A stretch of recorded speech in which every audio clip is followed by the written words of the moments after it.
My name is Aagje Vander Plaetse. I'm 24 years old and I'm originally from Belgium, but I grew up in various countries in Southern Africa and West Africa, so this is where I feel most at home. We started in Zim for 4 years, then Mali, Malawi, Nigeria, Niger, then Lesotho, and then I went to study in Belgium. Niger was very, very nice. I had a really nice time there. It's a country on the Sahel belt, just under the Sahara, so a lot of desert vibes. It was very nice. Before EcoTraining, I was studying in Europe. I studied languages for about 6 years. Yeah. I decided to do this course quite quickly. I found this course online and I was looking for a direction for what to do after my studies. But why I decided it is because it was actually my first dream. All throughout my childhood, even my teenage years, I always thought, oh, I'm gonna work in the bush. It changed, you know, sometimes I thought I would be a wildlife vet, sometimes just conservation, sometimes research. And then in the last year of my high school, I remember very consciously thinking, no, I could never do this, so I should do something else. Yeah.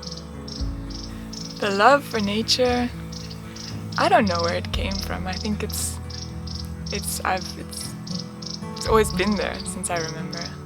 I feel most at peace and most whole when I'm in nature, I think. Yeah, as do most people. The course was overwhelmingly just really, really good. Of course, you know, not everything is perfect, nowhere is it perfect, but I was just blown away by, for example, all the experience and the dedication that the instructors put into each and every student, the level of knowledge that they impart to us that is really high. Also the experience of living in these unfenced bush camps, I just have the feeling I've been spoiled rotten. Now I don't know if I'll be able to, you know, enjoy a safari in the same way in like a fenced camp and in going in closed vehicles. Yeah, it's super special. Yeah. Like my actual dream is to set up a place or be involved in a place that's sort of like a haven for people who've gone through something traumatic and who are coming into the bush to heal most of all. Like, of course with interest in the nature and wanting to learn about it, so they'll go on walks and they'll go on drives and that'll all be part of it.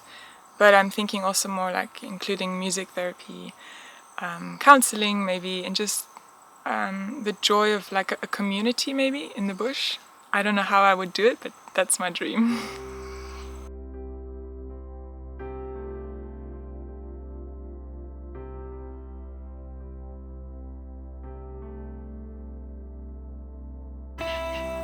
This year really has impacted me a lot. I think nobody can come away from this year unchanged, obviously. It's given me a much deeper respect for nature. I think the more you know, the more your respect deepens. And then personally, it's also really deepened my faith, I guess, in a creator God and who is so loving and takes care of even the smallest bird. Like he knows when it dies and when another small bird is born or whatever. It's really been cool to go on this journey. Yeah, I think I do have a message, but it's more from like the past, I guess.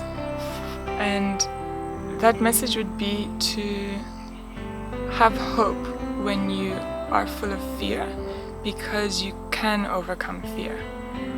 For me, so in the last year of high school, I still had this dream of being in the bush, but I literally consciously put it away and said, I'm too scared. For example, I had a huge, big phobia of snakes. And I thought I could never do that. As passionate as I am about lions and even snakes, I'm just too afraid to live amongst them.